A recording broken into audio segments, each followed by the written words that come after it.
నమస్తే ఫ్రెండ్స్, నేను మీ ఎర్రబెల్లి రజనీకాంత్. నేటి భారతం ప్రోగ్రామ్కి స్వాగతం. అంటే ఈ మేధావులకి ఏమైనా తిక్కు ఉంటుందా? ఎక్కడన్నా దిక్కు అందరు కలిసి పనిచేద్దని మంచి మాట అన్నాడు. ఎవరు 1 month సీఎం అన్నానే నాదేండ్ల భాస్కర్ అవును. వీళ్ళకి స్క్రూ లూజ్ ఉంటుందని అన్నాడు ఆయన మన ఆఫీస్లోనే. మరి నిజంగా లూజా టైటో నాకు నేనెందుకు వచ్చానంటే గతి లేక వచ్చాను రాజకీయాల్లో. దేశాన్ని బాగు చేయడానికి వచ్చాను, అప్పులు తీర్చడానికి వచ్చాను, అభివృద్ధి చేయడానికి వచ్చాను. మోదీ ఫెయిల్యూరు, కాంగ్రెస్ ఫెయిల్యూరు, అన్ని పార్టీల failures.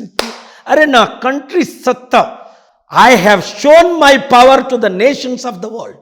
I brought to my feet 9 American presidents, 6 sitting presidents and 3 former presidents.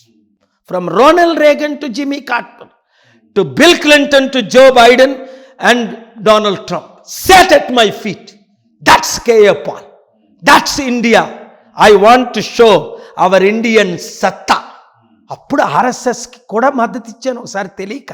వాళ్ళేదో ఇండియన్ అజెండా అంటే రియల్ అజెండా అనుకోని, వాళ్ళేమో ముస్లిం ఉండకూడదు అంటారు, క్రిస్టియన్ ఉండకూడదు అంటారు, అకాల ధర్మ అంటారు, అదేదో అంటాడు, అఖండ భారత్ అంటాడు, పాకిస్తాన్ని బంగ్లాదేశ్ని ఇండియాలో కలిపేస్తానంటాడు. ఇక్కడ ఒకడు ఉన్నాడు రామ్ మాధవ్ అని, ఏయో పిచ్చి పిచ్చి వాగుళ్ళు వాగుతాడు. నా ఇమేజ్ పోయి ఆ ఆర్ఎస్ఎస్ మంచి లీడర్స్ ఉన్నారు, ఇంద్రేష్ అని, రామ్లాల్ అని. అరే బాబు చెప్పాను ముందు ఇలాంటి వాళ్ళు మీరు వదిలించుకోండిరా, ఇండియాని నెంబర్ 1 చేసి పడేద్దామని. ఇప్పటికీ